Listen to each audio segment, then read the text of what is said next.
فلا أقسم بمواقع النجوم.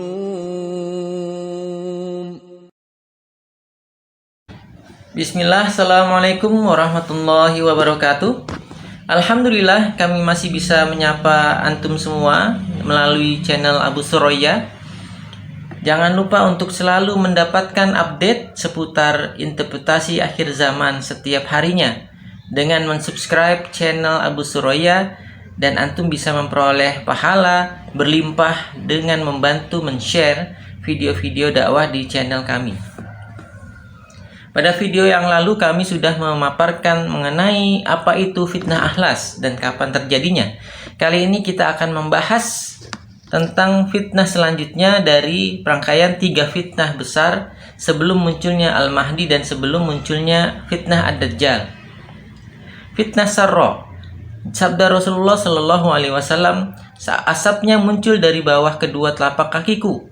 Seorang lelaki dari kalangan ahlul baitku, keluargaku, dia mendakwakan dirinya bagian dari diriku, padahal dia bukan bagian dariku.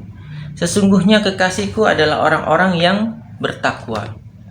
Menurut interpretasi kami, fitnah Sarra dimulai ketika Bani Abbasiyah, yang notabene merupakan termasuk keluarga Nabi, merebut kekuasaan dari Bani Umayyah. Di waktu awal kemunculan dinasti Abbasiyah, umat pun terpecah. Kepemimpinan terpecah antara dinasti Umayyah dan dinasti Abbasiyah. Semua ini muncul karena fitnah Sarra, yaitu fitnah kekayaan, harta kekayaan. Umat Islam mulai mengalami kemunduran dan terus berlanjut sampai pada puncaknya ketika para khalifah atau beberapa khalifah dari Bani Abbasiyah yang menjadi penyokong dari perbuatan dan akidah yang bid'ah, seperti munculnya fitnah khalq Al-Quran, yaitu meyakini Al-Quran adalah makhluk, terjadi pada masa itu.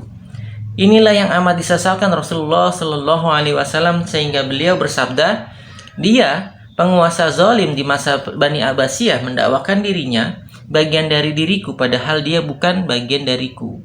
Sesungguhnya kekasihku adalah orang-orang yang bertakwa. Mulai pada masa itu, elit politik mulai menunjukkan gaya hidup yang berfoya-foya. Sampai titik nadir, khilafah hanyalah sebuah nama. Sehingga Imam Ahmad rahimahullah menjadi orang yang terasing di tengah-tengah sebuah kerajaan yang mengaku kekhilafahan Islam pada waktu itu. Bahkan ditambah lagi dengan munculnya berbagai macam kelompok kebatinan seperti Qoromitoh dan dinasti Fatimiyah.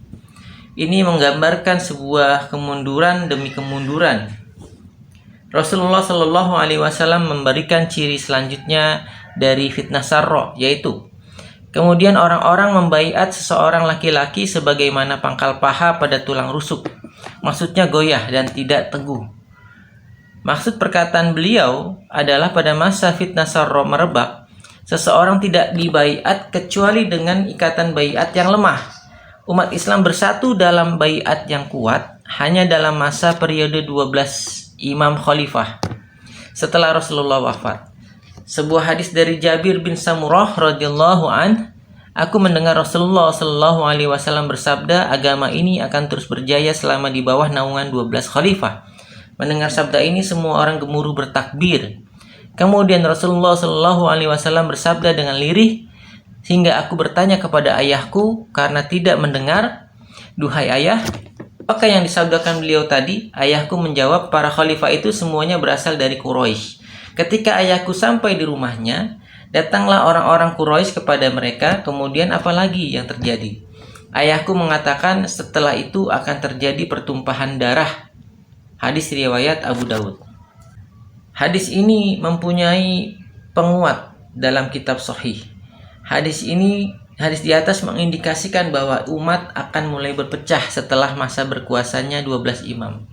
Itu setelah lewat sampai masa khalifah ke-8 dari Bani Umayyah menurut pemahaman yang lebih roji dari ulama Ahlus Sunnah.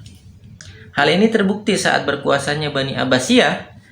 Mereka berkuasa tanpa adanya kesatuan umat secara keseluruhan untuk mendukung mereka.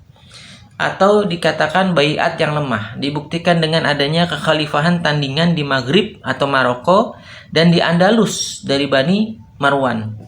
Semakin kepemimpinan terbagi-bagi, semakin terwujudlah gambaran dari Rasulullah Shallallahu Alaihi Wasallam. Kemudian orang-orang membaiat seseorang laki-laki sebagaimana pangkal paha pada tulang rusuk, maksudnya goyah dan tidak teguh. Pengkhianatan dan kezoliman banyak terjadi, menyebabkan semakin terpuruknya umat. Namun para penguasa zalim ini tidak menyadari bahwa kehancuran sedang menanti mereka. Fitnah Sarro berlangsung lama sampai akhir periode Mulkan Adon dan mengantarkan kepada fitnah yang berikutnya yang lebih besar, yaitu fitnah Duhaimah. Demikian pembahasan kali ini, insya Allah akan dilanjutkan dengan pembahasan fitnah Duhaimah pada video selanjutnya. Ikuti terus video-video dari kami, semoga bermanfaat. Wassalamualaikum warahmatullahi wabarakatuh. فسبح باسم ربك العظيم